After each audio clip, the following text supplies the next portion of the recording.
Get comfortable. Tonight's story is about a railroad station keeper, 2 packages that sat unclaimed for decades, and a very old woman who waited her whole life for a letter that finally arrived. Leave a comment and tell me what city you're listening from tonight. I read every one. Let's go. The Forgotten Package and the Old Platform. Part 1. Thursday evening. He found it on a Thursday when it was almost dark. The package was sitting on the second bench from the left, the one with the chipped green paint, the one with the short leg. Pete had known about that leg for 6 years. He'd been meaning to fix it for 6 years. First it was winter, then the thaw, then summer came with its heat, and each time something else turned out to be more urgent. The bench stayed. The leg stayed short. Life went on. The package was just sitting there, about 12 by 16 inches, wrapped in brown paper. The old kind. The kind you can't find anymore except in someone's back closet, in a house where nothing gets thrown out. Tied with twine, crosswise, several knots. The way people tie things they actually mean to keep closed. The corners on one side were dented, like the package had been carried in a bag alongside something heavier. A water stain spread across the side, light brown, almost dry. Pete stood over it and looked. The platform lamp was throwing yellow light from one side, dim, slightly flickering, the kind that needed replacing. He'd logged it 3 times already in the maintenance book. In that light, the package looked strange, a little unreal, like something that had come from a different train. Not the express that had just left, but some older one that didn't run anymore. The express had left 7 minutes ago. The platform was empty. Pete still remembered what it had looked like standing there. Long, dark green, windows lit up in warm yellow rectangles. He'd sent it off with his flag the way he sent off every train. Raised it, held it, lowered it. The train moved slowly, then faster, then very fast, and disappeared around the bend where the tracks curved into the forest. Just the smell stayed behind. That particular smell of a past train. Hot iron, grease, something faintly burnt. Pete had always liked that smell. He'd grown up near the tracks. He'd grown up on that smell, the way other people grow up on the smell of the sea or bread. He walked the platform after every departure, always had. Checked that no one had been left behind, nothing forgotten. Usually nothing was. Sometimes something small, an umbrella, a glove, a newspaper. Once, years ago, a set of dentures in their case. He'd smiled about that one for a long time afterward. That's when he saw it. He stood beside the package for a moment, breathed, straightened his cap. It always rode a little to the left, and he corrected it 20 times a day without noticing. Then he looked toward where the train had gone. Just darkness now, the tracks disappearing into it, and far away the red tail light blinking, already tiny. Then he looked back at the package. He picked it up. Heavy. 3 pounds, maybe more. Something shifted slightly inside when he tilted it. Something soft. Not glass. He turned it over to find the address. There was an address. Barely. Someone had written it directly on the paper with a ballpoint pen. No label. The letters had run from moisture. Some had nearly dissolved into the paper. He could make out a last name. Morrison. And below that, in a different, smaller hand, Millbrook. And below that, almost completely illegible, something that might have been a street or a name. He couldn't tell. Pete carried the package inside to the duty room. Part 2. The duty room. One lamp was burning, the one over the desk with the green glass shade. Pete had bought it at a yard sale 15 years ago and treated it carefully ever since.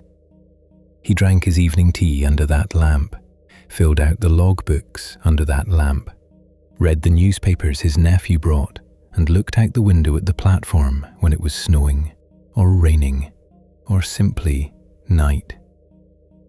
He set the package on the desk. The lamp lit it from the side, and in that light the package looked different. Old, worn from the road, a little lost. Like a person who has walked a long way towards something and ended up somewhere else. Pete poured tea, sat down, looked at the package. Morrison. Millbrook. He knew what he was supposed to do. Lost and found.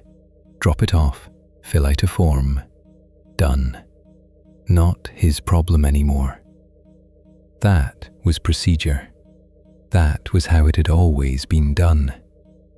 But he sat there with the glass in both hands, and something was keeping him. Not preventing him. Holding him.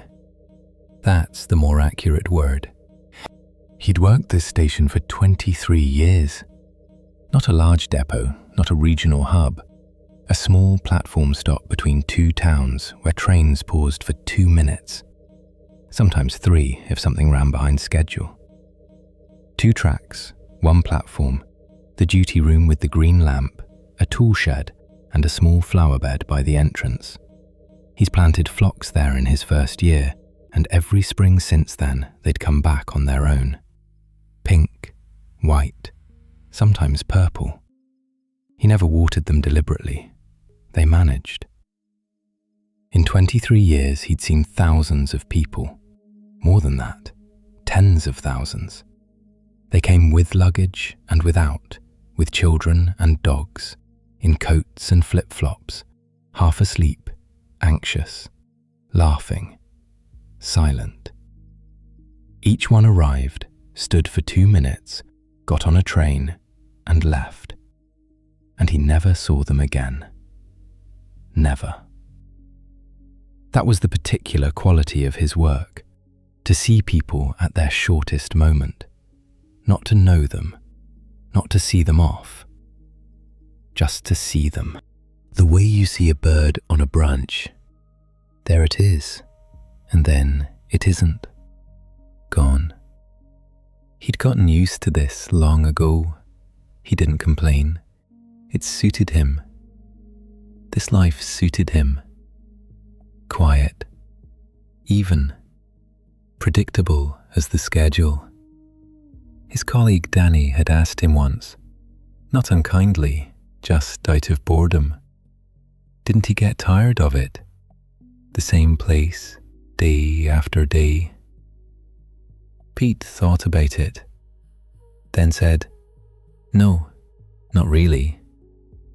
Danny hadn't understood.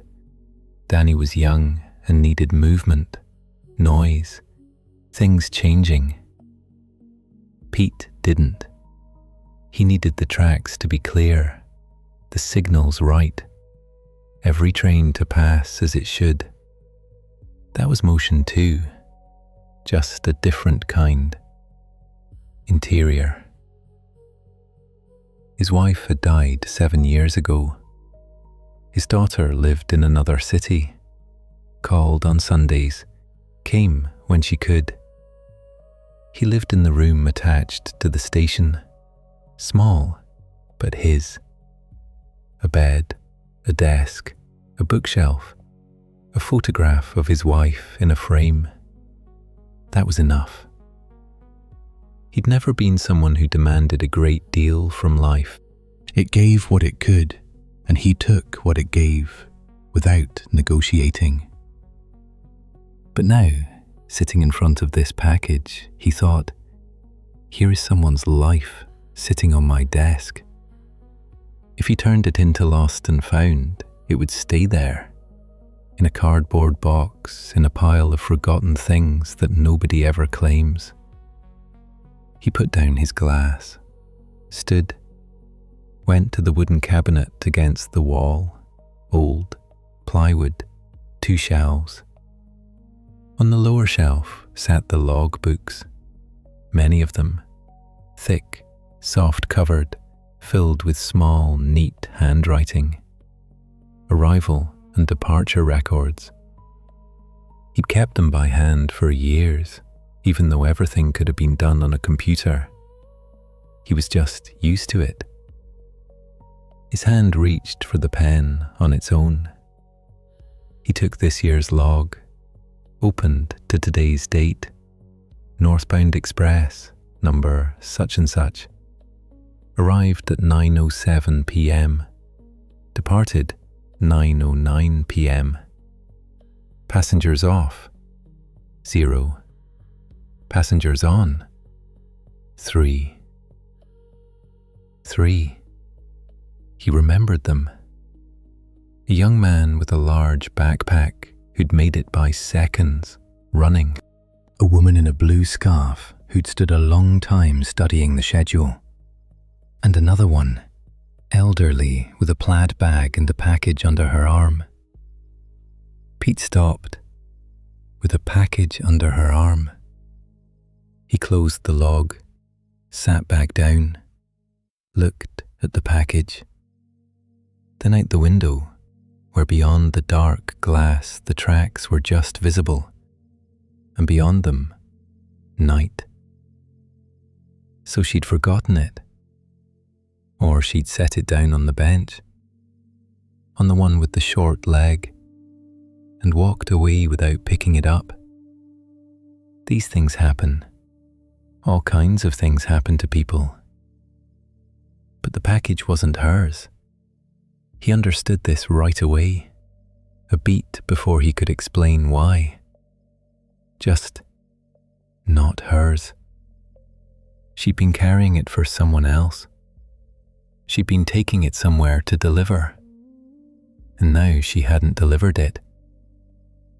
Morrison, Millbrook.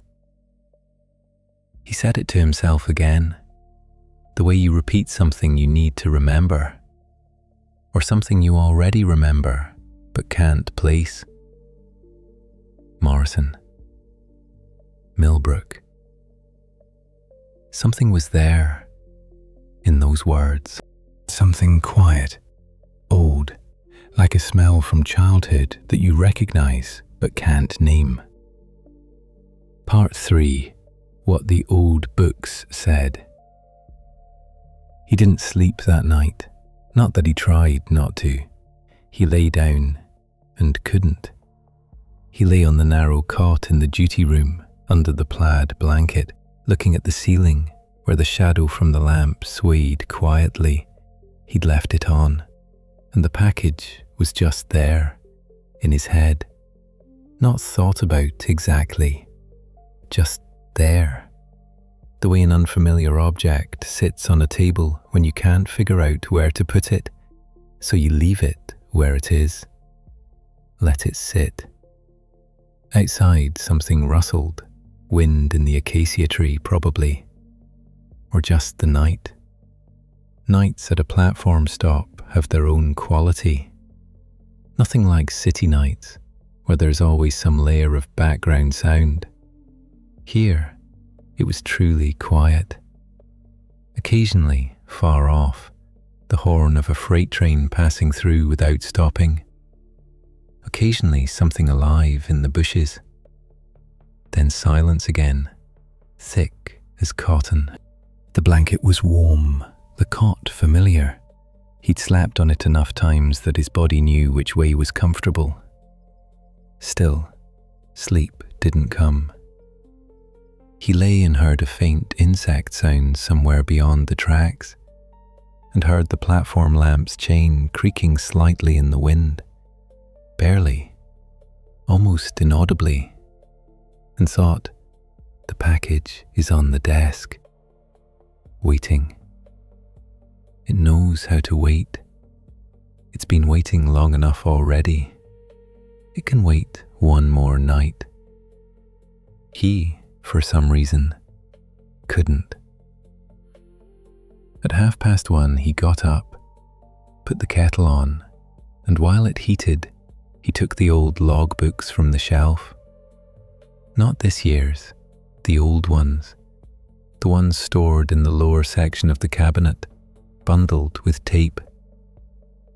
These were from before his time, kept by his predecessor, a man named Frank, who had a careful hand and a habit of underlining important entries in green pen.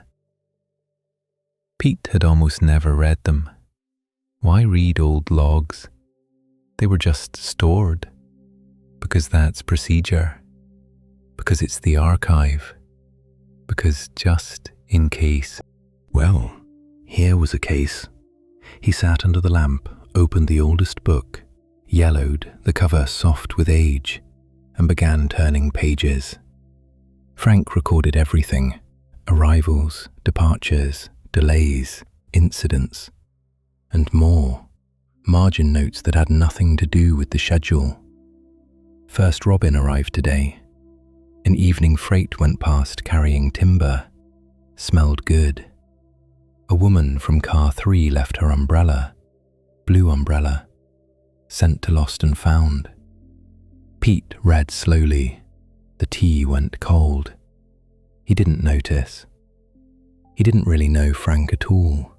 Frank had retired shortly before Pete arrived. They never met, just the logbooks. That's all that was left of him in the duty room. Neat handwriting, green underlines, brief personal notes in the margins. Reading them now, Pete understood something.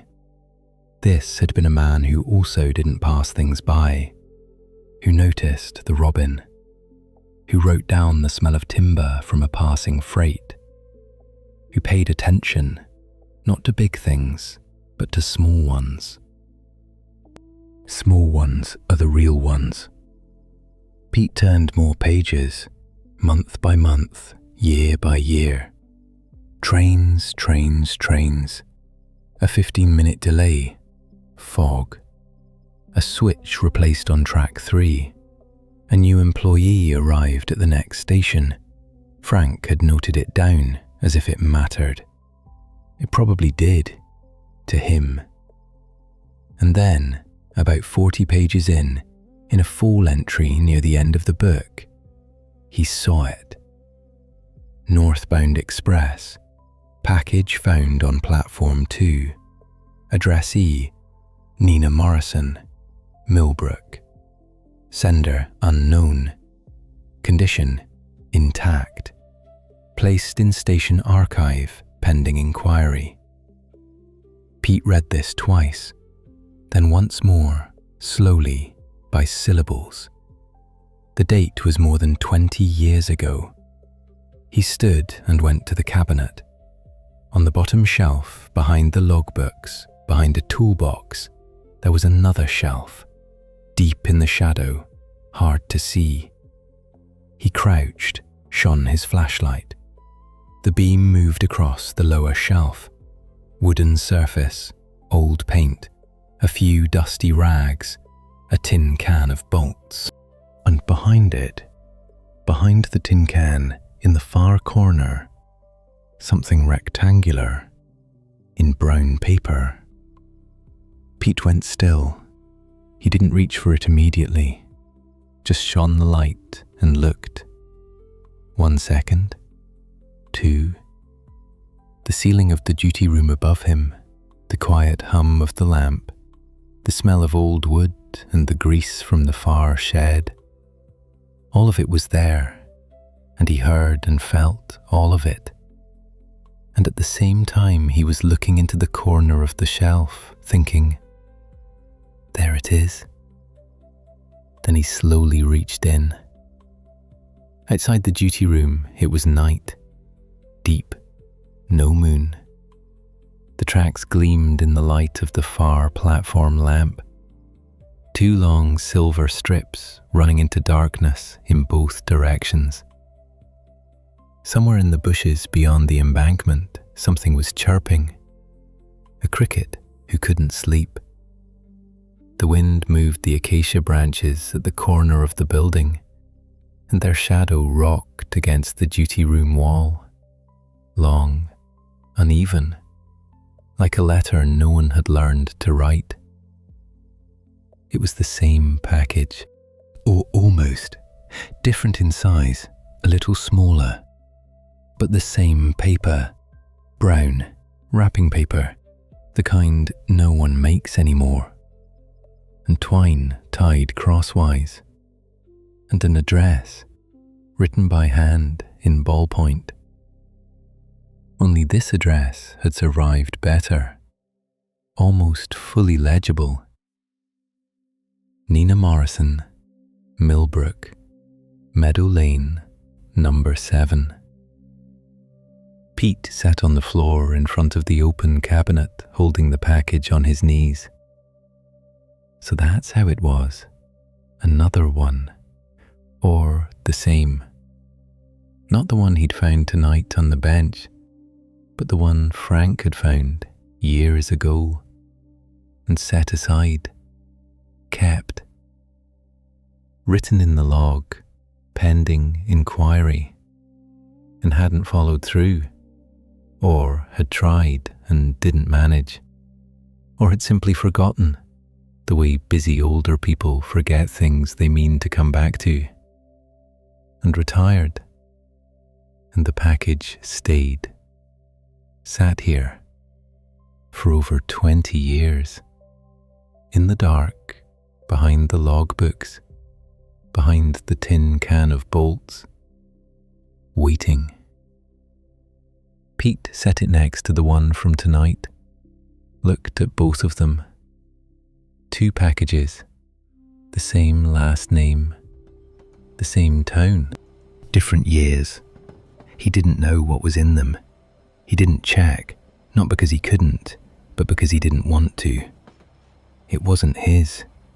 It was someone's very personal thing, wrapped in brown paper and tied crosswise, the way you tie something you want to keep. Nina Morrison, Millbrook, Meadow Lane, number 7. He said the address one more time and went to find a phone directory. Part 4. The Call. The directory was old, paper worn, but Millbrook was in it, a small city, county seat, something like 20,000 people. Pete found it in the index, then the utilities section, then the post office, because you can always call the post office and ask about an address. He called in the morning when the post office opened, 8:30, because that's when small-town post offices open. He picked up the receiver, dialed, waited a long time, ring after ring, and was about to hang up when someone answered. Millbrook Post Office, Janet speaking. Good morning. My name is Pete Kellerman. I'm a station keeper. I have a question about an address. Meadow Lane, number 7. Is there a Nina Morrison there? Nina A. Morrison. A pause. He could hear something rustling on the other end, paper or a directory. And the nature of your inquiry? Janet asked. No particular inflection, not unfriendly, just professional. I have a package, her package. It's been sitting at the station a while. I'm trying to figure out how to get it to her. A while meaning how long? A long while, he said honestly. Another pause, more rustling. Nina Morrison is there. I know that street. Small, residential. She must be in her 80s. An elderly woman, has a garden. She comes in sometimes. Pete exhaled, quietly, just something releasing in his chest. Could you give me her number? Or if that's not possible, you could tell her I'll call through the post office. She doesn't have a phone. She's elderly, lives alone. Her granddaughter visits sometimes. If you'd like, I can pass along that you called. I'd be grateful. He gave her the duty room number, hung up, looked out the window. It was fully morning now, real morning, yellow, still, mist lying along the embankment. The mist was low, right to ground level, and the tracks ran into it gradually. First bright and clear, then blurred, then invisible, as though the road disappeared. But it didn't disappear. It was just there, beyond the mist, just not visible. The phlox in the flower bed were wet with dew, each flower holding a drop like a small mirror, each drop reflecting the sky. He looked at this and thought, what an old woman, alone, with her garden. Someone had sent her packages, 2 of them, in different years, and neither had arrived. And she had probably waited. Maybe she'd stopped waiting. Maybe she didn't even remember anymore. People get tired of waiting and stop. That's not a failure. That's just how it works. Waiting can't go on forever. It has to become something, a meeting or a quiet acceptance, or just a part of daily life that you stop noticing. He went out to the platform. The first commuter train was due soon. It came at 6:43. Pete stood on the platform with his flag, as he'd stood every morning for 23 years. The air was cool. The mist had risen a little, grown taller, and through it the morning sun came sideways. Not fully, not at full strength, the way it shines when it too is still waking up, not yet ready to commit. The flag was in his hand, familiar, light, the handle worn smooth by years to a polish. He sometimes looked at that handle and thought, how many times has he held this? Thousands, tens of thousands. Raised it, held it, lowered it. Train gone, raised it again, lowered again. And every time it was needed. Every time someone was going somewhere. Someone was coming home. Someone was leaving for good. And he stood there and waved the flag. And that was something too, being the one who tells the train, all clear, you can go. One woman got off the commuter train, not young, in a hooded jacket, large bag over her shoulder. She looked at the schedule board, got her bearings, walked toward the platform exit. Passing Pete, she nodded, briefly, the morning way. He nodded back. She left. The train left. Silence again. Tracks and mist. He thought, how many such morning exits from trains had he seen? Thousands. People with bags, with backpacks, with children, with dogs on leashes, each going somewhere of their own business, their own life. He didn't know them, would never know them. Just a nod, just a second of presence, and on. That's the whole acquaintance. But sometimes, once in several years, something stayed. A package on a bench, someone's belonging, someone's story, which no one had asked him to take in, but which had simply stayed. Sat there, waiting for someone to walk past slowly enough to notice. Pete stood on the platform a while longer. A bird in the bushes started up its morning sound. Steady, insistent, like something wound. The mist slowly pulled back. The tracks showed through it gradually. First the near ones, then the far ones, then the ones at the horizon. He straightened his cap and went in to put the kettle on. Part 5. The Granddaughter. It wasn't Nina Morrison who called. It was her granddaughter. On the second day, midday, just as Pete finished checking the signal lamps along the track and came inside for water, the phone rang. He picked up with the usual "Kellerman, station duty," and heard a young voice, slightly careful. "Is this the person who was looking for Nina Morrison?" "That's me. You're the granddaughter?" "Yes. My name is Anna. The post office passed along that you called. What happened?" A hint of worry in her voice. Understandable. When a stranger calls about an elderly grandmother who lives alone, there's always that moment of worry. He was quick to reassure her. "Everything's fine. I don't have bad news. I have a package here for your grandmother. It's been sitting at the station for quite a while. I'm trying to figure out how to get it to her." "A package?" Pause. "From who?" "I don't know. There's no sender name on the older one. On the newer one, hard to make out.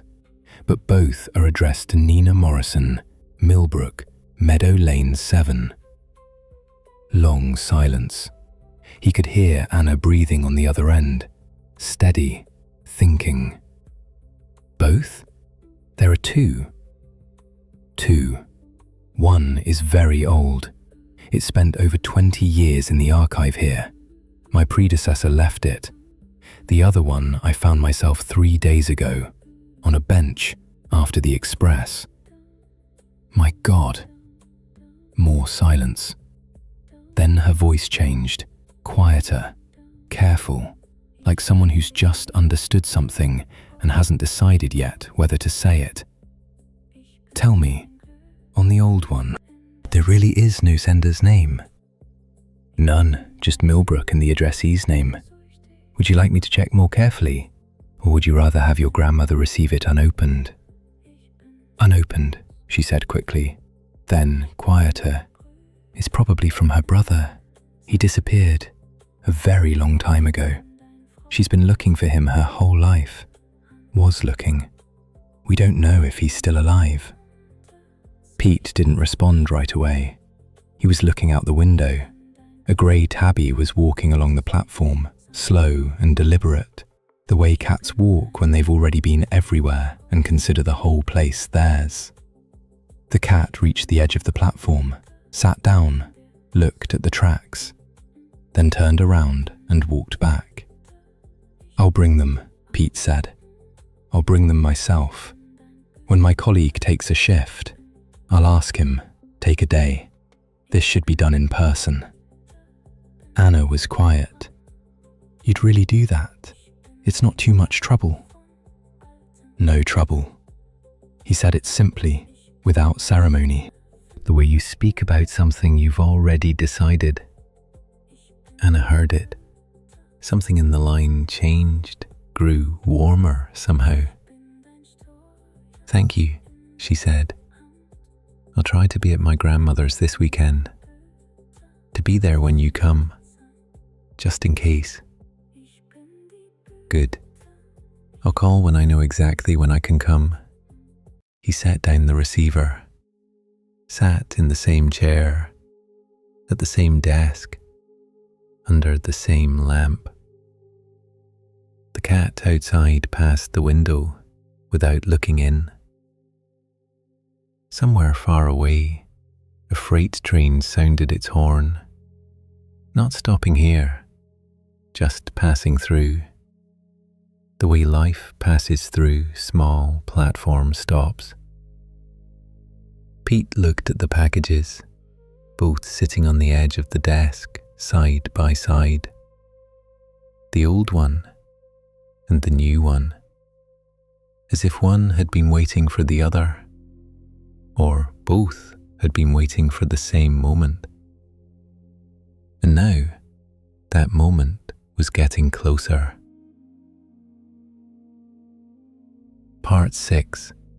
Sunday. He took Sunday off. His colleague Danny was young, easygoing, a good-natured kid. He agreed without discussion, just nodded and asked what time Pete would be back. Pete said, by evening. Danny nodded again and went out to smoke on the platform. Pete wrapped both packages together in newspaper to keep them from shifting, to keep them dry, and packed them in a canvas bag. He put on the coat he saved for occasions, dark grey, wide lapels. His wife had always said it suited him. He took care of it, wore it rarely. Today he put it on, not because he was going to a celebration, just because it seemed right to arrive somewhere with some care for what you were carrying. The trip was long, a transfer, then a local bus. Outside the windows went fields, then forest, then fields again. The sky was low and grey, the kind that promises rain but doesn't hurry. He sat by the window and watched, the way he always watched from trains, without agenda, just with his eyes. Fields, trees, utility poles, small houses by the road, gardens. Gardens everywhere. Every house with its plot, its beds, its small greenhouse, or at least a few rows of herbs. People here grew their own food, from childhood, from habit, from the way things had always been done. He understood that. It seemed right to him. Strangely, he hadn't ridden as a passenger in years. He was always on the platform, never in the car.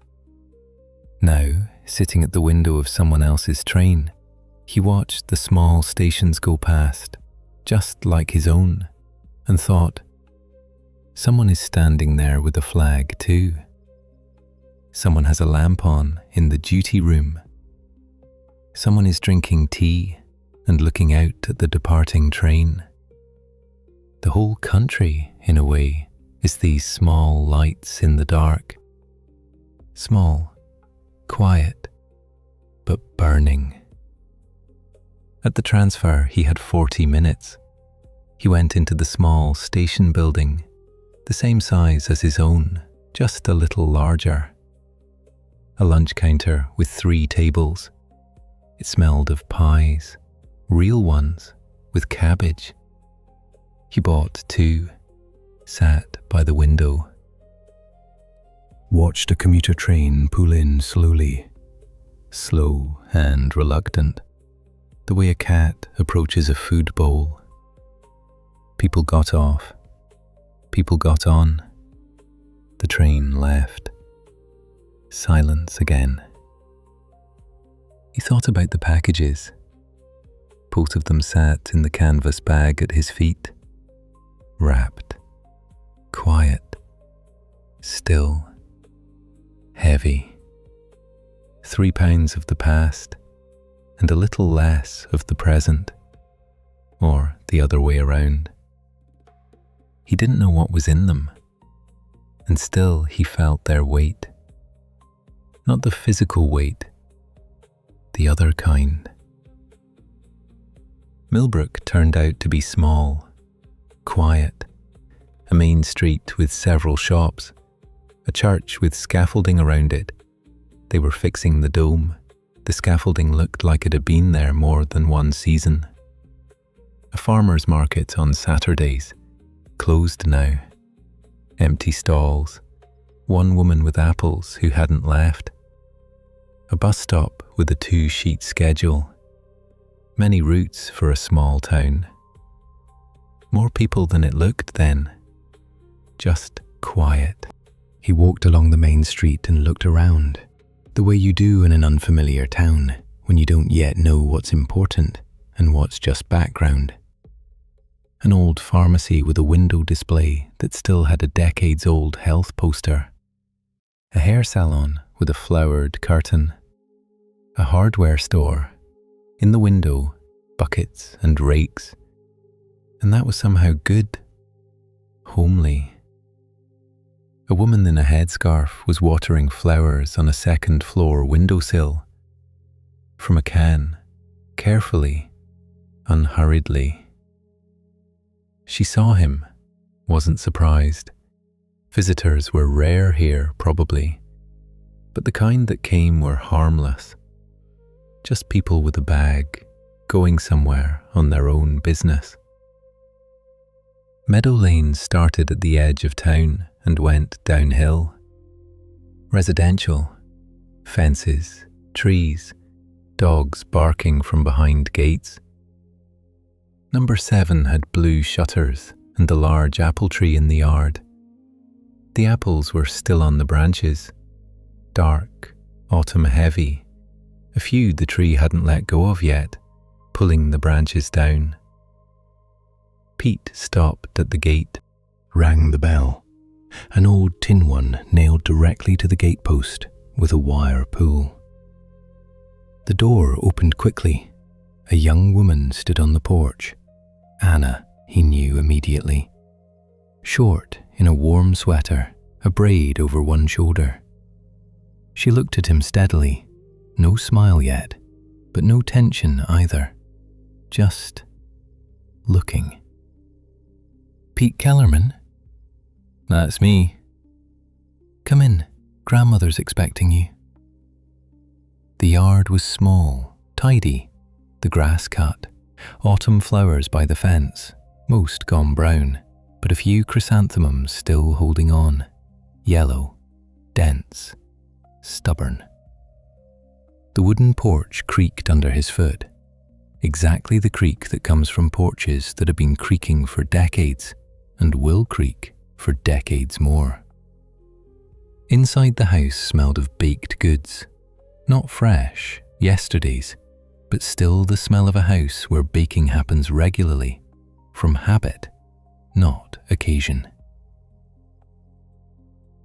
Part 7. The Old Woman. Nina Morrison was sitting in an armchair by the window. Very small, the way very old women get. Compact, like birds. White hair, neatly kept. Hands resting on the armrests, spotted and lined, but steady, no trembling. Her eyes were dark, alive. Very alive. The kind of eyes that come from seeing a great deal, and the great deal hasn't put them out, if anything, made them sharper.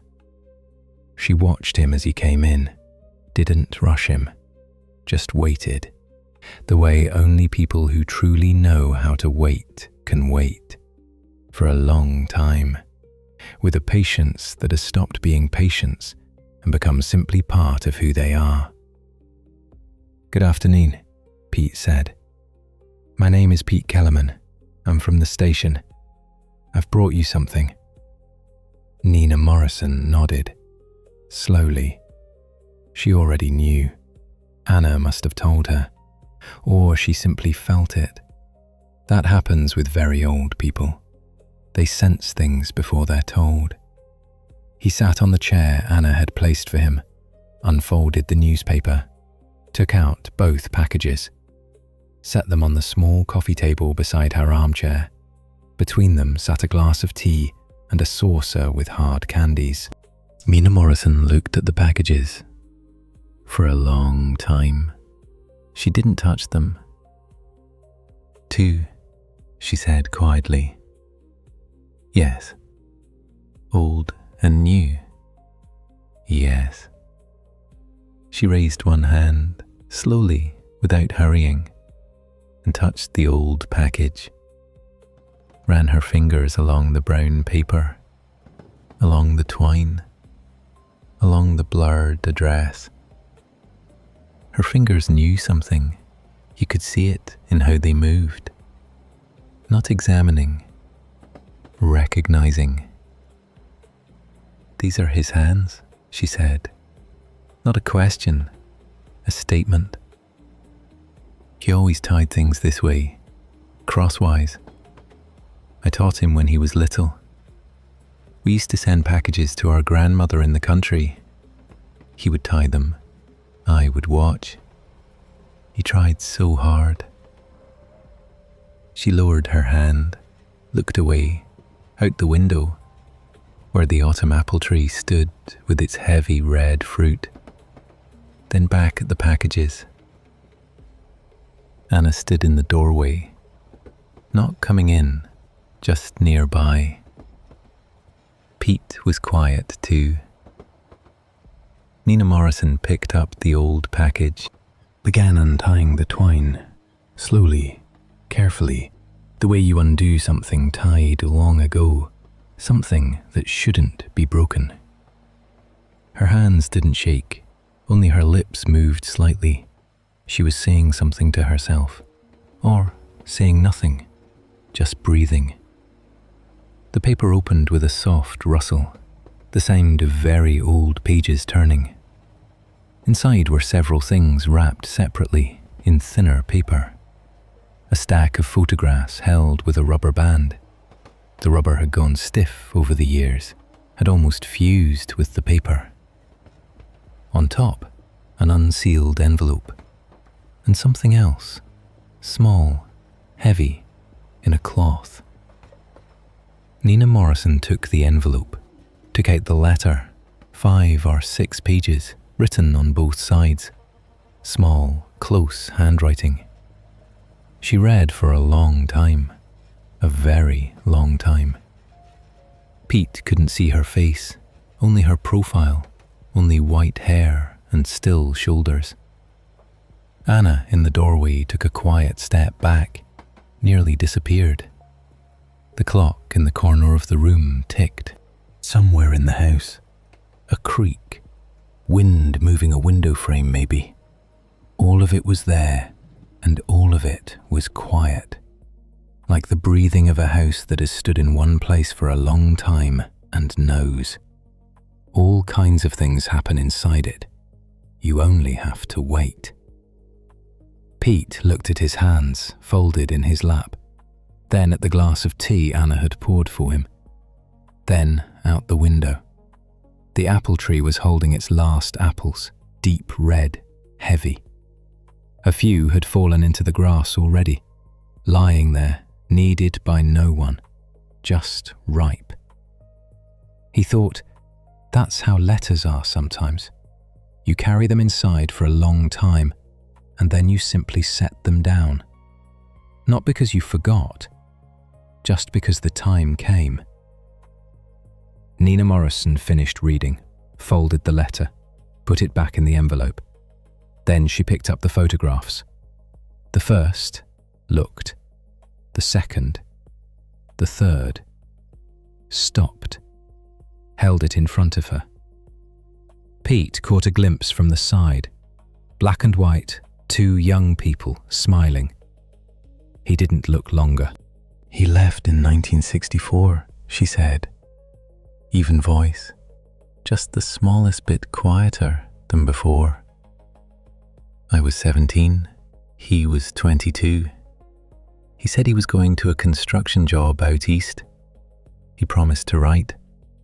He wrote twice, then stopped. We looked for him, my mother, my father, me. Nothing. She was quiet. The letter explains it. She nodded toward the envelope. He got married out there in the east. Didn't tell us. He was ashamed. Then a daughter was born. Then his wife got sick. Seriously. He couldn't leave, couldn't abandon her. And then he didn't know how to come back. didn't know how to explain all those years of silence. He thought we'd be angry, that we wouldn't forgive him. Pete was looking out the window. The apple tree held its last fruit, heavy, red. The wind stirred a branch slightly. Would you have forgiven him? He asked quietly. He didn't know why he asked, just did. Nina Morrison looked at him for a long time with those dark, alive eyes. I would only have been glad, she said simply. If he'd called, I would only have been glad. I wouldn't have had any other words. She looked down at the photograph, ran her thumb across the face of the young man. Slowly, the way you touch something that hasn't been nearby for a long time, but that still is. Right here, inside, always. Then she picked up the second package, untied it more quickly. Her hands knew how now. Inside that one was a letter too. A different handwriting, a little shaky, older, and photographs, colour ones, and the small thing in the cloth. He saw it from the corner of his eye. Old pocket watch. This is from his daughter, said Nina Morrison without reading the letter. She just knew. So he's gone. She said it without breaking, the way you say a truth you've been expecting for a long time, that you've been preparing for. And still, when it arrives, it's different. Not easier, just real. Anna came in from the doorway, Quietly crossed the room, knelt beside her grandmother's chair, took her hand. Nina Morrison didn't pull her hand away. She covered it with her other one from above. They sat like that, and that too needed no words. Part 8. Tea and apple cake. Anna made tea. They drank it, Pete, Nina Morrison and Anna, at the small table by the window. Nina Morrison talked, not about her brother, but about other things. About how Meadow Lane used to look. About a cat named Daisy who had lived in their house and could open doors with her paw. About how the first snow here always came earlier than you expected. About making gooseberry jam, 7 jars every year, though one always lasted her fine. She'd just gotten used to making 7. About how she and her brother used to pick mushrooms in the forest outside town when they were young. He always took more than he could carry, stuffed his pockets, tucked them under his jacket, laughed. And she laughed. About how the mushrooms ended up bruised, but it didn't matter. Pete listened. Anna brought a pie. Apple from yesterday, but good. They ate pie and were quiet between stories, and the quiet was warm, domestic. The hard candies on the saucer turned out to have anise. He ate 3, though he hadn't planned to. When he stood to leave, it was getting dark. He needed to catch the last bus. Nina Morrison took his hand. Briefly, 3 seconds. Just took it and held it. Didn't say anything, just held. That was more than any words. He knew it. She knew it. On the porch, Anna stopped him. Quiet but serious. I don't know how to thank you. No need. There is. He didn't have to do this. You could have dropped it at Lost and Found and forgotten about it. Pete thought for a moment, then said, I could have, but I would have kept thinking about it. These things don't leave you when you know something could have gotten through and you didn't send it. Anna looked at him, nodded, slowly, the way you nod when you're not just agreeing, but taking something in. She was quiet a moment, moved her braid over her shoulder, automatically from habit, then said, "My grandmother told me about him. Not often, she didn't like to, but sometimes in the evenings. She said he was lively, never quiet just to be quiet, always thinking of something, joking around. Could play the harmonica, and he cried in secret when he thought no one was watching. My grandmother always caught him. That's the kind of person he was." Pete said nothing, just listened. She knows now that he didn't forget her, that he wanted to write his whole life, and he did. The letter just got delayed on the way. "Not lost," said Pete. "Delayed." Anna smiled, slightly. The first real smile all day, without effort. "Delayed," she said. "That's better." He walked down Meadow Lane toward the bus stop. Behind him, the gate creaked shut. He didn't look back, just walked and listened to the leaves under his feet.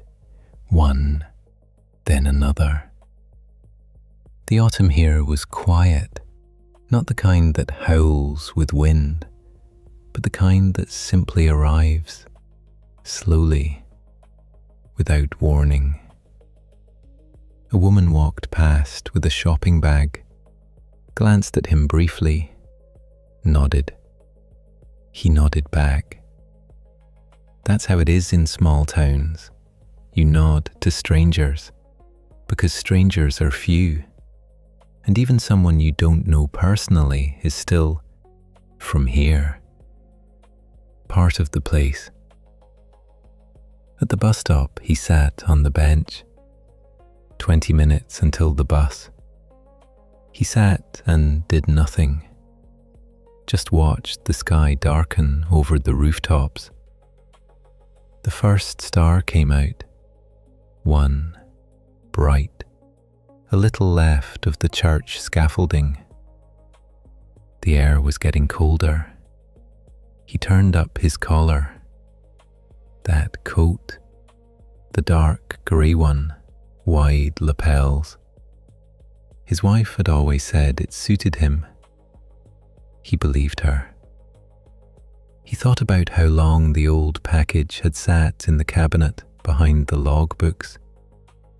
20-something years. All that time, Nina Morrison had been living. In the house with the blue shutters, with her garden and her apple tree, and hadn't known that at a small platform stop, in the dark behind a low shelf, an answer was sitting. An answer that had always been there, just hadn't arrived.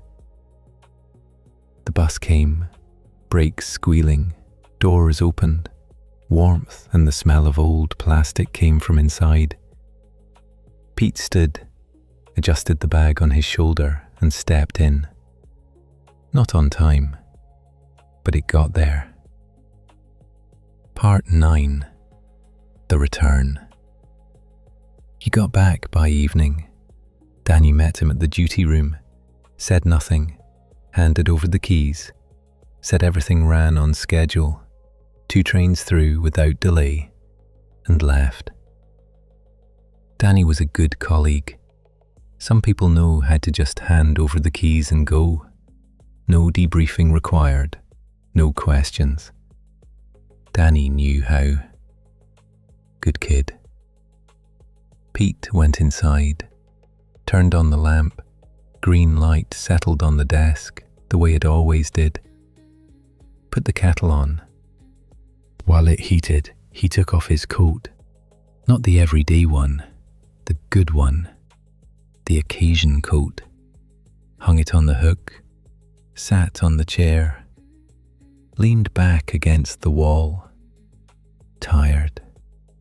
Not the bad kind of tired, the kind that comes from emptiness, the good kind, from the road, from the conversation, from doing something that needed to be done, and now it was done, and he could sit and just be.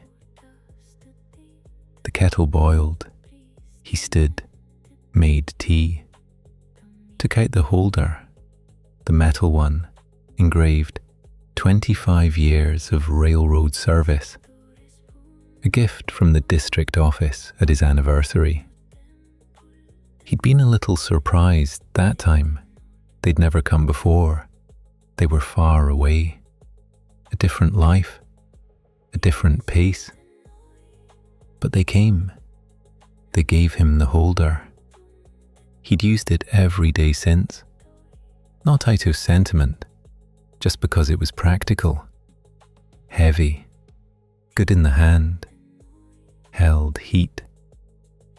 He poured, sat, wrapped both hands around the holder. The desk was bare, no packages. He'd left them both with Nina Morrison. Of course he had. That's where they belonged.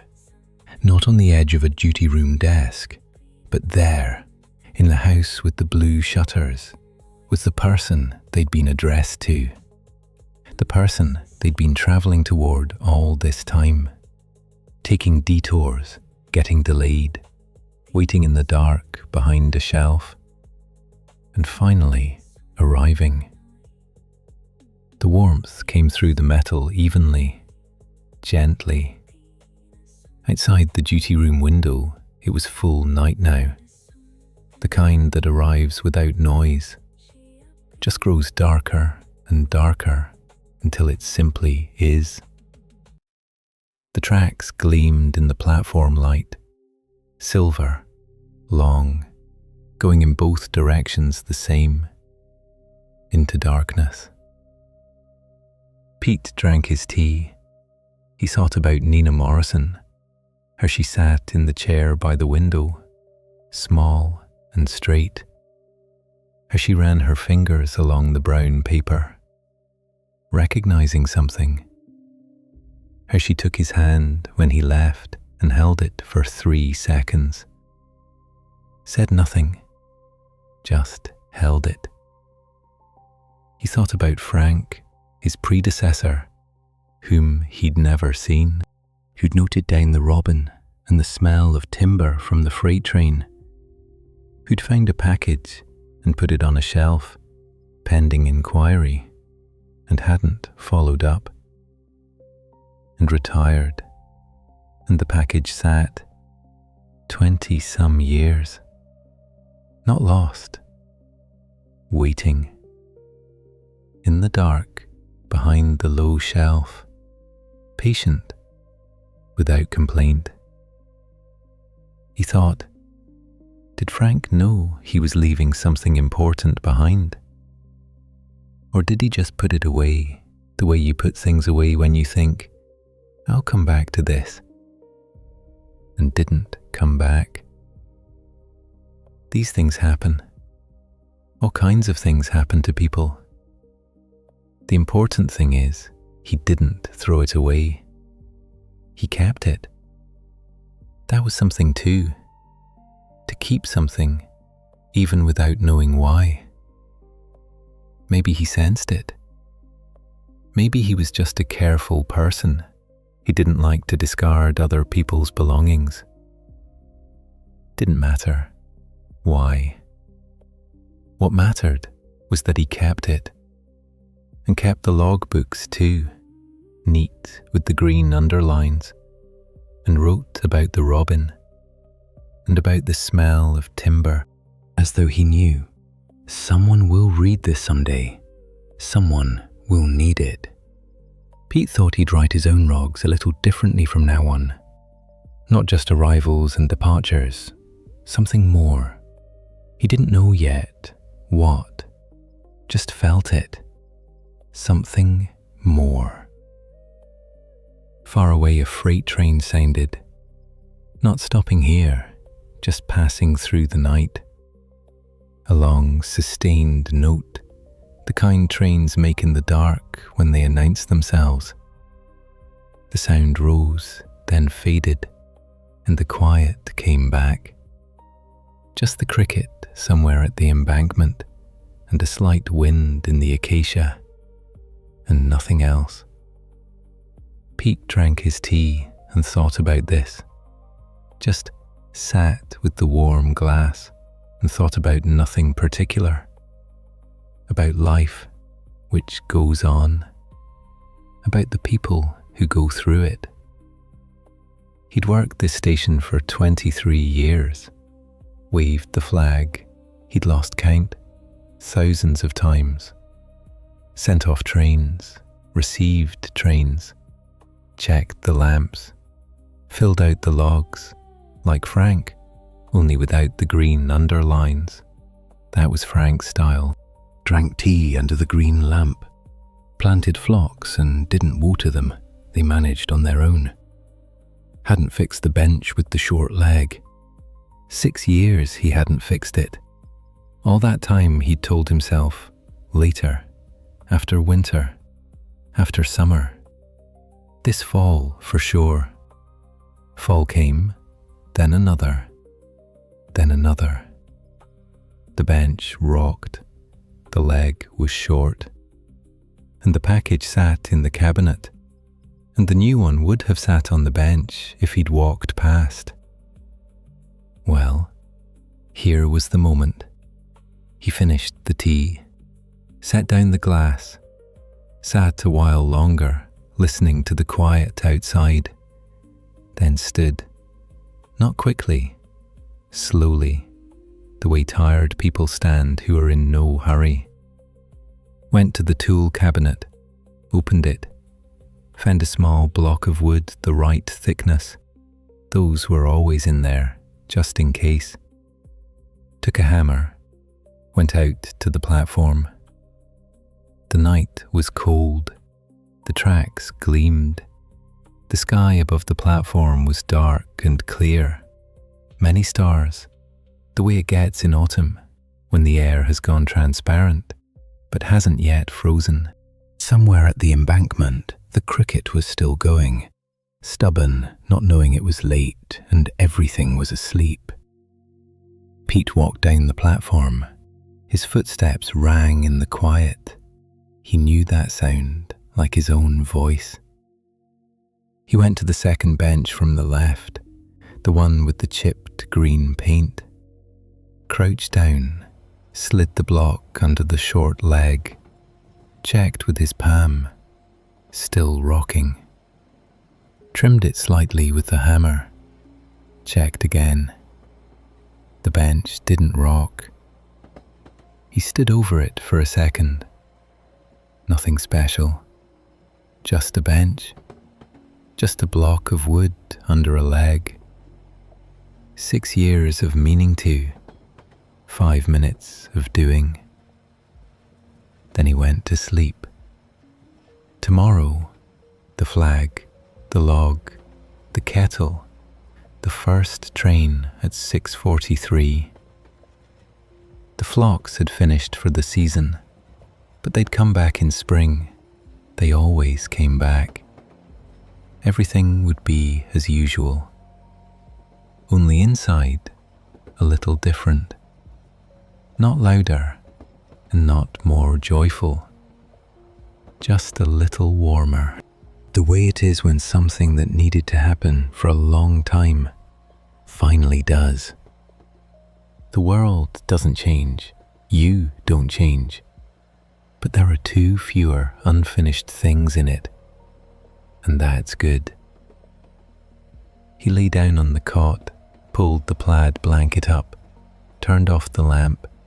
For the first time in 2 days, he turned it off without effort, just reached over and clicked it. The darkness settled into the duty room quietly, as it always does. Outside the window, the tracks gleamed in the single platform light. Somewhere at the embankment, the cricket kept going, stubborn, the last one this year, not knowing yet that the cold was coming. Pete lay there and heard the quiet. Not the quiet from 2 nights before, the uneasy kind, full of a package on the desk. A different quiet, the kind that simply is. Just night, just a platform stop, just him under the blanket, in the dark. Everything in its place, the bench not rocking anymore.